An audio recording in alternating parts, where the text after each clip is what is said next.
The Bullet was written especially for the CBS Radio Mystery Theater by Sam Dann and stars Larry Haines. I shall be back shortly with Act One.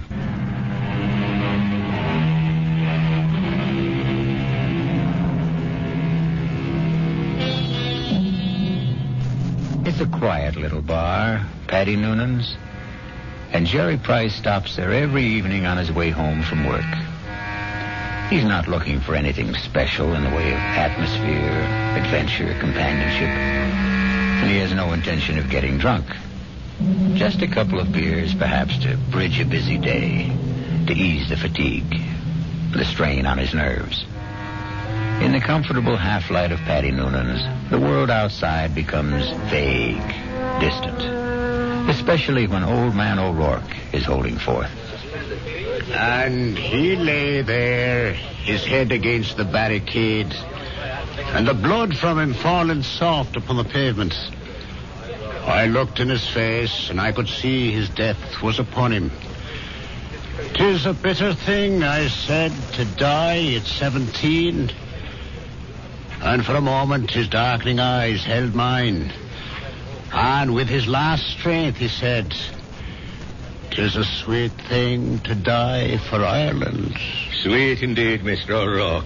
Any calls for one on the house? I thank you, Paddy Noonan. I see Jerry Price. Excuse me. Good evening, Jerry. Hi. I didn't notice you come in. Well, when Old Man O'Rourke's in form, you don't see anybody, Paddy. The old man there, he carries his war. I know I carry mine. You ever think of yours, Jerry? No, never. Never? Nope. The day I came home from Vietnam, I put away the uniform. I also put away everything that went with it. The army, the war, like a snake sheds his skin. Now, the past is gone, Paddy. It's dead, so you forget it. You go on to other things. Hey, what's everybody drinking? This round's on me. Set 'em up, Paddy. Mr. Edward Clark himself. And what's the occasion? Hey, I got a little announcement. Guess what the old lady tells me this morning? Number 10 is on its way. Oh, that event, the round must be on the house, Mr. Clark. Just a quick one, Paddy. Hey, I got the truck outside. What are you hoping for this time, Ed, boy or girl? Let's see. What do I got now? 4 boys and 5... No, I got 5 boys and 4... who can keep them straight? All I know is I'm always tripping over somebody. 10 kids in 12 years. Well, you can't tell me it isn't exciting to hear there's going to be a new baby. Oh, yeah.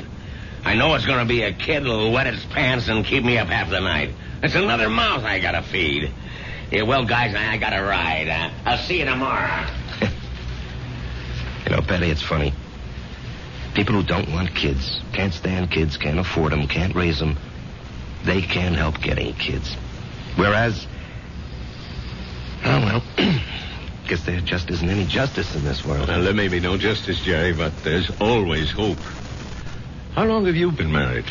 Right after I got out of the army, it'll be 9 years. A fellow used to come in here, and they were married 15 years before they had their first. Am I really out of the army 9 years? Tell me, Paddy, you're an old philosopher. Where does it go, huh? Down the hatch and try another. Yeah, don't mind if I do. Oh, wait on a paying customer first. Where? The fella standing at the end of the bar.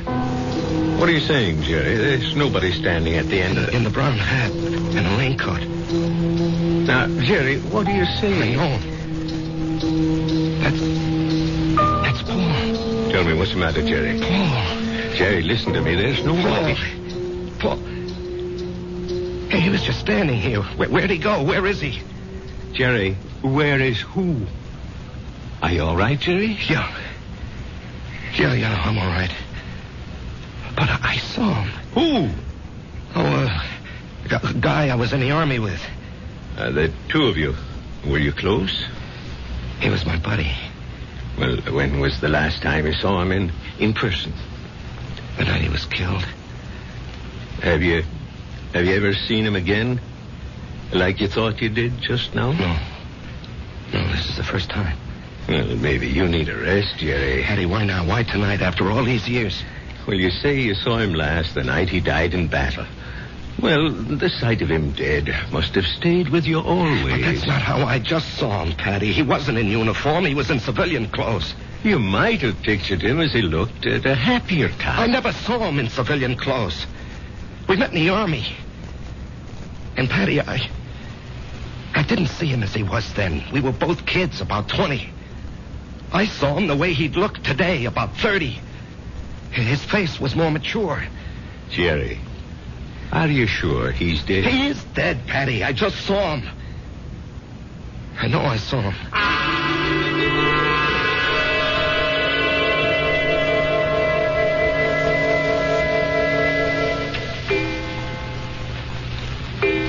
Jerry, it's after midnight. Oh, I'm not finished, honey. I got to clean up these reports, Marge.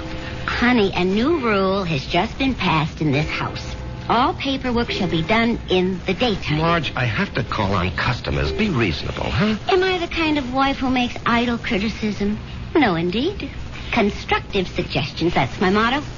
Northeast Distributors can solve all your paperwork problems by hiring a girl. Honey, I'm lucky to have the job. No, Jerry. You're not lucky. They're lucky. Well, everybody knows you're a terrific salesman. Well, you could get another job tomorrow. More money, less headache. Honey, I couldn't walk out on Joe Keller. Why not? Well, I'll never forget what that man did for me. I came home from the Army, a kid with no experience. I needed a job. He took a chance with me. Now he needs me. Oh. Well, I'm just worried about you, Jerry. You look so tired all the time. No, I'm in great shape. Will you go see Doc Steiner? I did, today. Oh, well, it's about time. You needed a checkup. Well, I didn't just go for the checkup, honey. I went for the other thing. Oh, Jerry. Well, he said some people, men, well, they're okay in every way, but it just doesn't work out for them.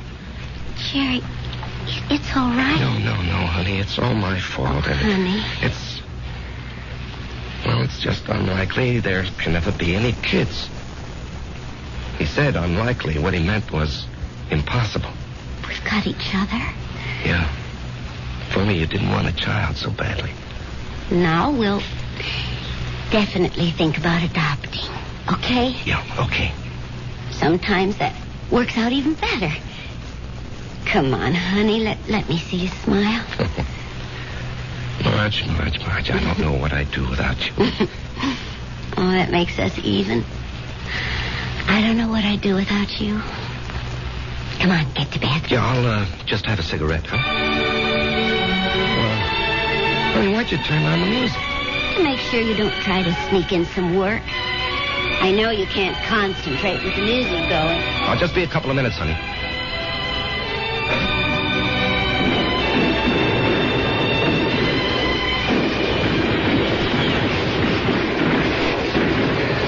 Halt!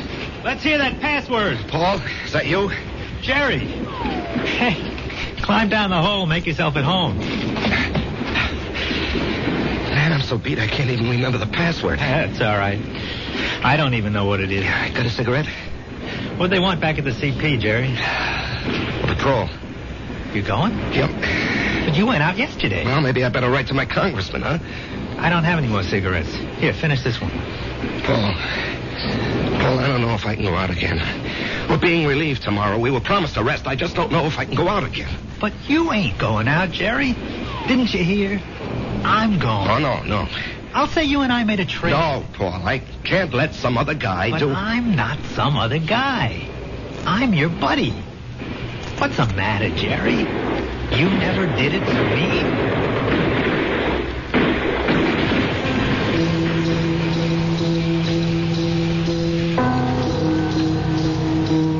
Can I have a drag on that butt, Jerry? Paul, you're alive. I'm alive, Jerry. I'm here with you. In your living room. No, you can't be here. I went out afterward. I found your body. I carried it back. Maybe it wasn't you. It was me. But you were dead. You were killed. Yes, Jerry. I was killed. Jerry, will you turn that radio off and come to bed? Marge, he's here. Who's here? Can't you see him? Jerry, I don't see anyone. Paul, why can't she see you? She will. They all will. When? Later. I have to go now, Jerry. No, Paul. Paul, tell her. Jerry. She'll think I'm crazy, Paul. Paul. He's gone, Marge. He's gone. Jerry, honey, what's going on here? Marge, he was here. He was right here. Now, you got to believe that. I'm not drunk, and I'm not crazy. I believe you. I believe you, Jerry. Now, here, just sit down. Don't do anything. Don't say anything.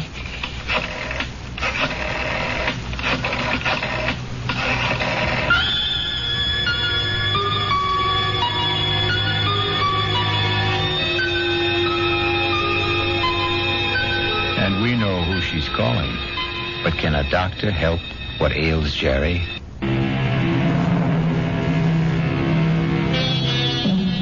And now, Act 2 of The Bullet.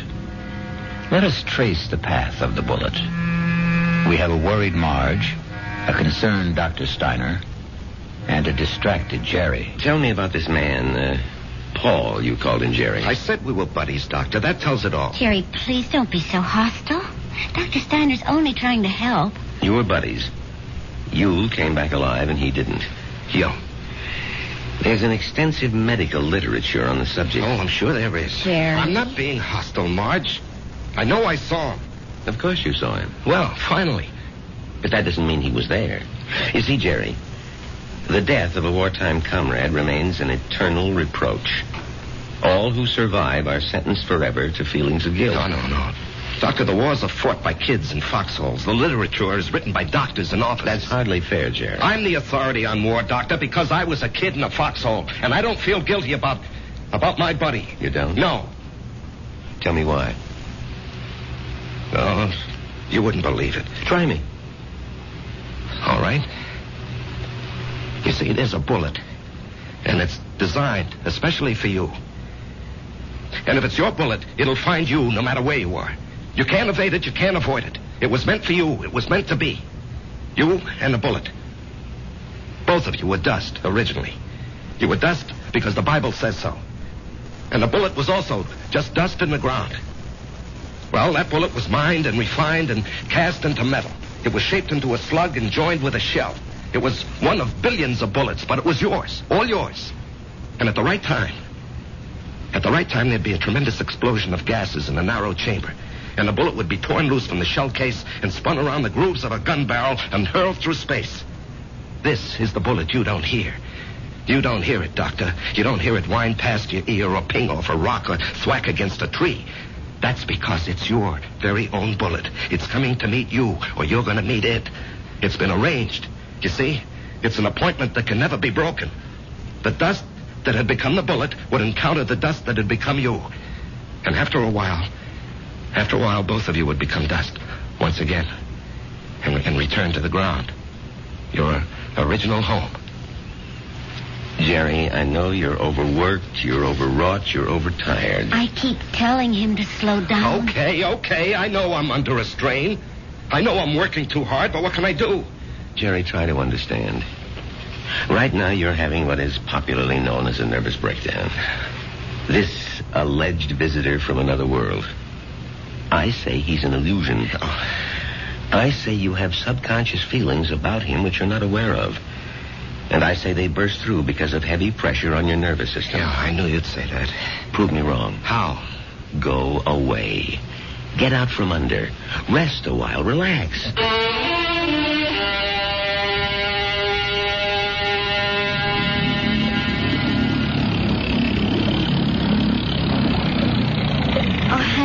This looks like a good spot. You want to stop here and try for some fish? Well, Marge, I think I'd like to go back and play 9 holes this afternoon. Great. I need more practice with my iron. Honey, you know, you've been getting a lot of sun. Maybe you better take it easy for a few hours, huh? And besides, you have an appointment with, what's that name? Biscayne Appliances. See, Jerry, I wasn't sleeping when you called that number this morning. Now, Marge, I've been good all month. I was just getting restless, that's all. Look, they're a big chain down here. If I can open them up, I'll justify the trip. Justify? To whom? Why do you have to justify anything? Isn't your health important enough? Honey, Joe Keller was very nice about it. Joe Keller had no choice. Marge, Honey, Steiner was right. I was beat. I don't know how I managed to drag myself along. So I did the right thing. I chucked it all. Now I'm fit, see? I never felt better in my life, and I'm raring to go. Great. In a month or two, we may think about going back. I'm not used to being idle, honey. Neither am I. But I am learning to love it. Oh, Marge. Why didn't I meet you when I was young? Young? Jerry, you weren't even 21. No, I was already made when we met. I had already become what I was going to be. You know, I've got a certain amount of ability. A tremendous amount, Jerry. But I'm not confident, honey. I doubt myself. I guess I didn't have very much encouragement when I was a kid. You know, my brother was a great athlete. My sister was a great beauty. I was kind of clumsy and funny looking. Anyway, Frank and Alice were sent to college. When my turn came, the money had run out. Or maybe they thought I wasn't worth the effort. That's why I enlisted when I was 18. I had to get away from the house and my father. There was no place else to go. You never told me this, honey. I decided if I ever had a kid, I'd never make jokes at his expense or tear him down in any way. I know how these things cut inside where it doesn't show. I would do everything to build him up and give him confidence. I will never have any real confidence, Marge. Oh, yes, you will. No, baby. You won't get it from a pep talk. I think we can go back home now, Marge. All right, on one condition. You'll just have to slow down. I promise. And, honey, there's only one way you can really slow down. And that's to get a partnership from Joe Keller. Now, Marge. Don't you deserve it? Of course I do. Well, we're going to adopt a child. Which means I'll quit my job, and you're not going to spend time on the road. That kid will need both of us, won't he? Yes, honey, he will. Then we need that partnership, don't we?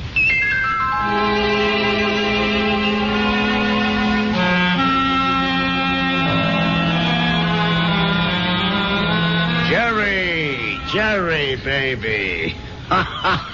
You look like $1 million. Less 2% for cash, of course. Yeah, Joe. Oh, hold it. Ramona, no calls. I'm in a meeting. I can't be disturbed. Well, anyhow, Joe, hello.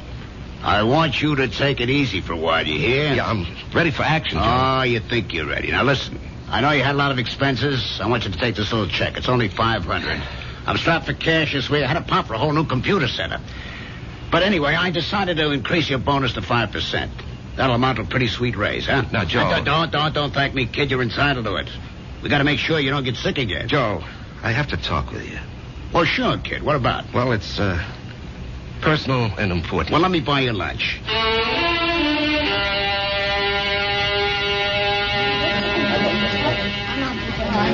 Well, Jerry, what are we going to talk about? I'm fresh out of polite conversation. Joe, I want a partnership. No, you don't, Jerry. But, Joe... No, don't interrupt. You don't want one. You'd like one. Two different things. Now, don't nitpick, Joe. You'd like a partnership, which means it would be swell. Great if you had it. But want is something else. It means lack. It means need. I know you'd like to own a business, but you're not cut out to be an owner. Why? Because an owner is an officer. And in your heart, you'll always be an enlisted man. Tell me, could you ever fire a guy because you could get someone else cheaper? If an old customer, a good friend, was getting slow paying bills, could you cut him off? Thousands of guys like you go bankrupt every year. You're nice, sweet, big-hearted. But you don't have the guts business needs. Well, I'd like to remind you of the volume I sell. I know it to the penny, Jerry, and you're well paid for it. Well, I'm worth more now. You are. You got a sweet raise this morning. Joe, don't think I'm not grateful. You gave me my first break. But I think I can do better elsewhere. Where? Anywhere. Consolidated, Freeman and Singer. Should I go down the list? Oh, they'd love to have you, Jerry. What'll they pay? They handle the nationally advertised brands. What'll you be, their glorified order taker? They don't need your full selling ability, so they don't have to pay you full price for it. Sure, with me, you push out all the schlock. It's rough, but you get top dollar. There's 20 outfits like mine. They grab you tomorrow, but where's the improvement? They won't pay you more. At least here, you got 9 years equity in a pension plan. You and me are used to each other. Besides, I really like you. Yeah. Sometimes I feel like a father to you, Jerry. It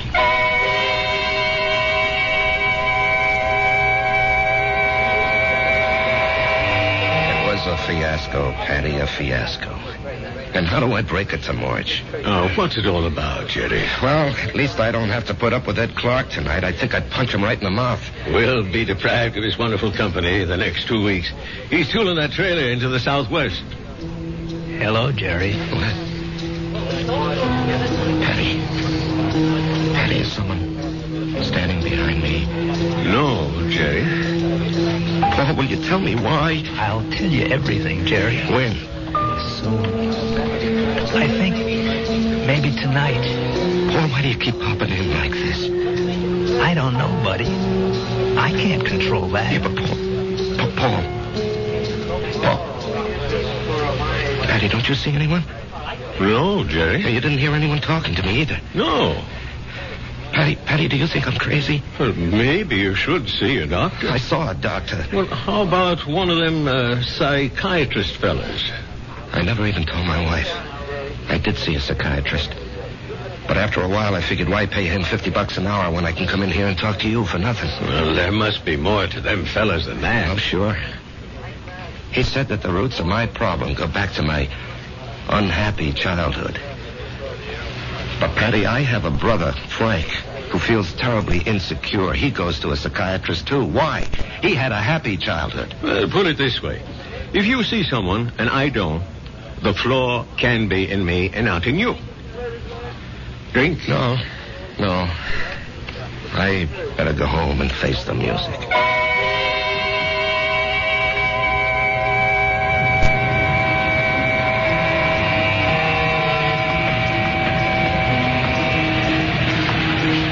Jerry? What? Oh. Let's go someplace and talk. Where? Let's go to the parking lot. Sit in your car. It's cold. That won't bother you, will it? Not yet. Turn the heater on for yourself. When will everyone else be able to see you, Paul? In 2 weeks. Oh, that's great. No, it ain't. Why not? Because you'll be dead.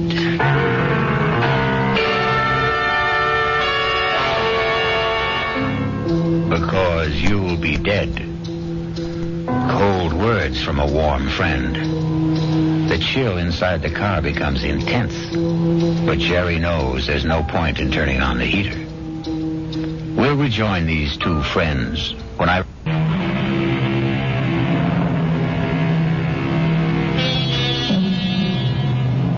And now we return to the final act of The Bullet and a reunion of two war buddies who haven't seen each other in almost 9 years. Jerry Price, who is alive, and Paul Gardner, who is dead. The heater in this car doesn't do much good. You're shivering. Why am I going to be dead, Paul? Remember the night I went out on the patrol? Yeah, I'll remember that night as long as I live. I completed my job. I was headed back. And then I felt something smash against my head. And I knew I just met the bullet. You know, the bullet we used to talk about? I bet you don't remember. No, I remember. I felt it slam into me. And then I didn't know anything anymore. Yeah, well, when the guys told me, I went out to get you, Paul. Yeah, I might have known you would. 1 minute, I was moving through a rice paddy. And the next minute, I'm sitting in an office. And I knew a lot of time had gone by. Don't ask me how. I knew, that's all. A man was talking to me. What kind of man? You know the type that's a clerk in the government or a Big corporation, fussy, self-important. Everything's got to be in the right place. He doesn't even look at me. He's got a piece of paper. He says, Paul Gardner, you're going back. You should not have died that night. The computation was for you to survive. The plan was for you to marry a girl named Marjorie Stone. I married Marjorie Stone. Yeah. I told the guy, I want no part of it. And he gives me a look, this clerk does, like he couldn't care less about me or you or anybody else. And he says, come with me. He leads me to a door. It opens. And all I can hear is a hum and a clicking. And all I can see is a computer. I mean, there's no end to the thing. That's all you can see is computer. And he says, there it is, friend. City Hall. Go fight it. By this time, I'm shaking. That machine scared the pants off me. You couldn't see the top nor the bottom of it. There was no end to it, just a machine wherever the eye could see. Well, then what happened? This clerk, he tells me there's a plan. A capital P plan. It calls for me to come home. Not you. Yeah, well, maybe that's fair, Paul. You were always the better man. No. You got more on the ball. You never got a break, that's all. I had a chance to go to school, become somebody. I could have gone into the old man's business, become the biggest hardware dealer in Atlanta. You and me. We both run away to join the army. You because you had nothing. Me because I had everything. But why are you coming back? Because Marge and I are supposed to have a boy. A certain kind of a boy. He'll grow up, I don't know, discover something, create something, or be somebody the world needs real bad. They wouldn't tell me what. Anyhow, 40, 50 years from now, he has to be here.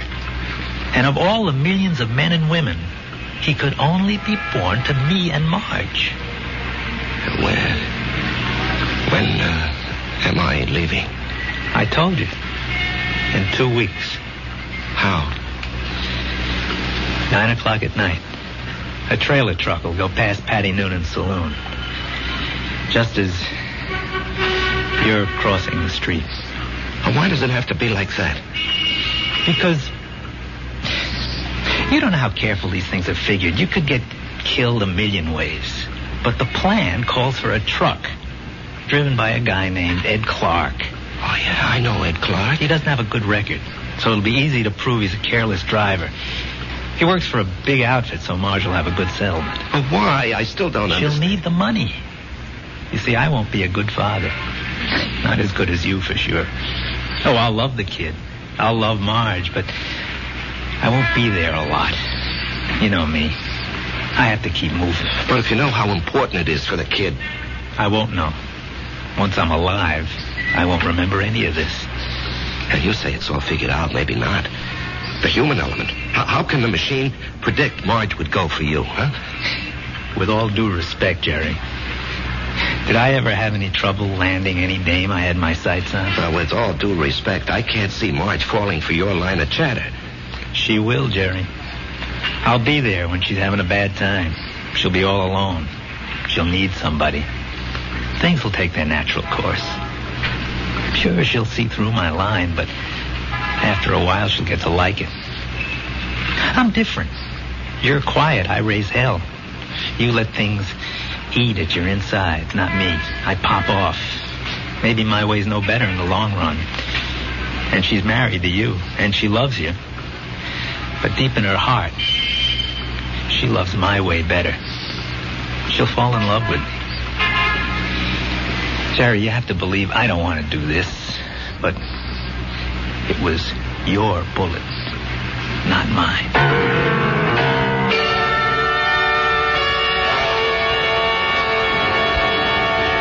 Jerry? What are you thinking about? Oh, the guy downstate wants to cancel a carload of refrigerators, so I'm figuring an approach.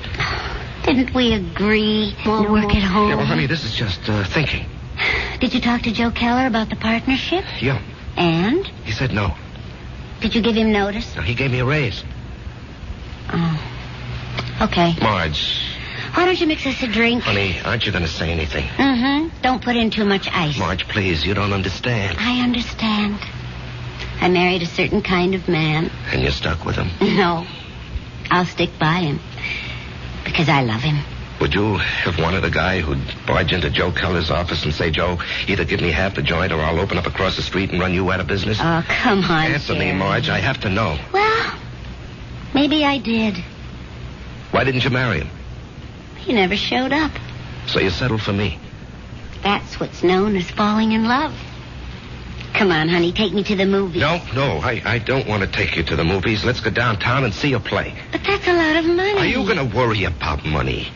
Now, and look, this weekend, would you like to fly out to, say, Snow Valley and ski? Yeah, or how about Las Vegas, huh? Jerry, what's gotten into you? Honey, we're going to have 2 weeks of the most fantastic fun. Why 2 weeks? Oh, what's so special? You? Me? I just want to spend the rest of my life having a ball with you.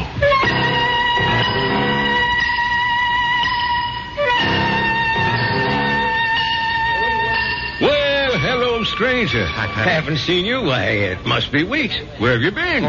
Giving Marge a good time. Well, I must say, it's done wonders for you. You look so calm. Do I? Do you ever see the little guy who wasn't there? No. Well, that's good. Let's drink to it. Jerry, if I'm not being forward, what did he want from you? You wouldn't believe it, Patty. Do you believe it? Well, I just dropped in to say hello, Patty, and goodbye. Jerry, Yeah? something's the matter with you. Well, I understand Ed Clark is due back here tonight. I don't want to run into him. I just don't want to talk to him. Well, if that's how you feel, I'll buy him from the joint. Now, Jerry, something's wrong with you. No, nothing, Patty. Now, look, I'm an old soldier, Jerry. I can tell. No, it's really nothing. Really, is it? No, Jerry, you got a look on your face. What kind of look? I've seen it before in the war. I've seen it on men who go out on the impossible mission. The look of men who know they're not coming back. The resigned look. What are you resigned to, Jerry? You have a vivid imagination. I have an imagination. Jerry, whatever it is, don't be resigned to it. Fight it. You can't fight City. I knew it. You're in a fight, Jerry. Well, you can fight anybody. You're an ex-combat soldier, and you weren't afraid of anything. When you were out there, you faced up to death, hunger, despair. What happened to you, Jerry? Where did you lose it? Face up to it now. Whoever he is, spit in his eye. Patty, I can't do anything. Jerry, I'm going to throw you out of here for your own good. Now leave town. Go far away for a while. Fight it, Jerry, fight it. Patty, wherever I go. Listen to old Patty. Just take off. Don't you see there's a plan? Who cares? Put up a fight. Why are you so upset, Patty, huh? I don't know. But listen to me. Fight now. Now get out of here.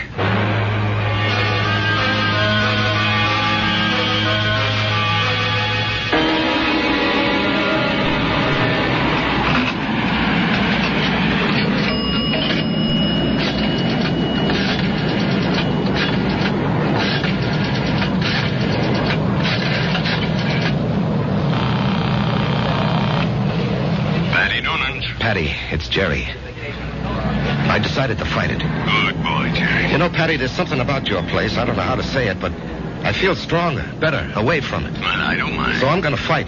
What have I got to lose, huh? Why should I do what he tells me? Why should I believe him? I don't know what it is, but I agree. I'll see you around, Patty.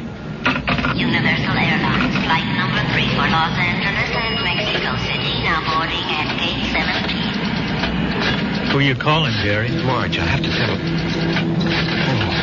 Jerry, don't do it this way. There'll be 100 other people on that plane. Do it the way it has to be done. Paul, I have to fight you. Why? Because it isn't fair. Was it fair for me to stop your bullet? Come on, Jerry. Ed Clark will be tooling by Patty's in less than an hour. Paul, I don't know if I have the nerve. I'll help you, buddy. I'll help you. Come on. Hello? Hello?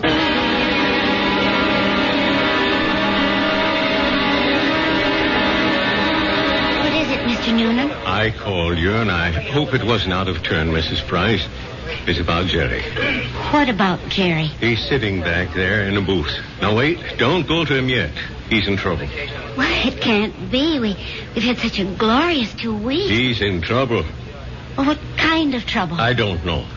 We have to help him somehow. Is it that Buddy? I think so. Well, the time has come to lay that nonsense to rest once and for all. And I'm going to... That won't work. Agree with him.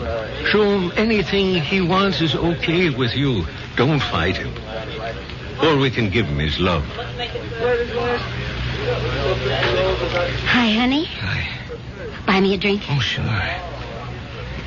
You know, I never knew you had those little gold highlights in your hair. Oh, I'm using a different bottle this week. I love you. I love you, too. And I want you to be with me always. Come on, Jerry. Let's start. No, not yet. Are you talking to me? The plan calls for it. How do I know there is a plan? Ask anybody. Ask Marge. Jerry, what are you talking about? Marge, do you believe there's a plan that determines the actions of everybody in the whole world? No. You sure? I'm sure. Well, then how do you think things work out? Well, every which way. Come on, Jerry. It's time. No, I won't go. Where won't you go? Then, Marge, as far as you're concerned, there isn't any plan. Oh, well, what do you think, Jerry? No, that's not important. What do you think? Well, yes. Yes, there is a plan. I can prove it. You can? Yes, but you started me thinking there has to be a plan. Otherwise, you and I, we just never would have met. Remember that day? Yeah. You were taking cash at Ryman's drugstore. That's the only reason I walked in there. Well, I'd already given notice. I was going to leave. And then you walked in and asked Doc if you could open a charge. Then and there, I decided to stay. And where? Where were you going? Oh, away. Pull up stakes. Why? Well, my folks were gone. My friends were married. The neighborhood had changed. The girl I went to school with had a father, a construction engineer. He'd been transferred. Well, she took a job in his new office, and she wrote and said she found a nice crowd. They needed secretaries down there. She could fix it up. Well, why not? I was set to go. But it was not to be. You came wandering into Ryman's. Obviously, there's a master plan that rules our lives. And where was this wonderful place you almost went to? Atlanta. Atlanta? Oh, what's so remarkable about that, Jerry? It was definite you were going? Well, sure. And only because you met me. Only because I met you. Otherwise, I'd have gone to Atlanta and married a southern millionaire. But evidently something had been planned for me. Aren't you flattered? I met you, and it changed my whole life. Are you ready to go now, Jerry? Marge, will you come with me? Yes, Jerry. Where do you want to go? Why, I have to do something. I'll come with you. No, wait here, darling, please. It's time, buddy. Just like going out on a patrol. Jerry, where are you going? That's all right, Patty. It's all right. I didn't want this, buddy. I know. I don't want you to take my bullet either. Goodbye, Jerry. Yeah, goodbye, Paul. Take care of her for me, huh? You know I will.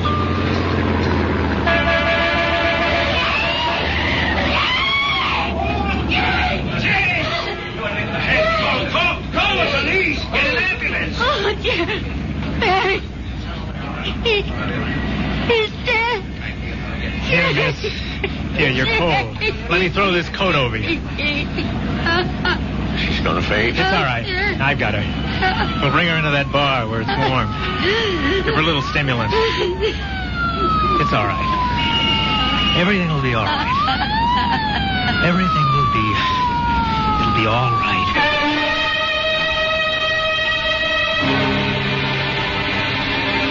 So many people preface what they believe with, "It is written." It is written in the stars. It is written on the wind. And for so many like Jerry, it is written on the bullet. I'll be back shortly.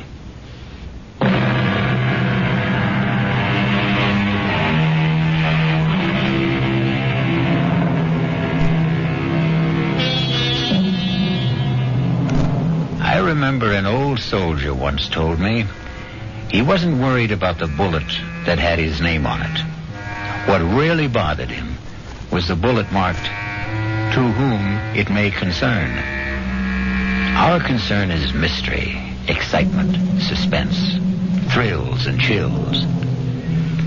Our cast included Larry Haines, Evie Juster, Martin Newman, Ralph Bell, Leon Janney, and Danny Acco.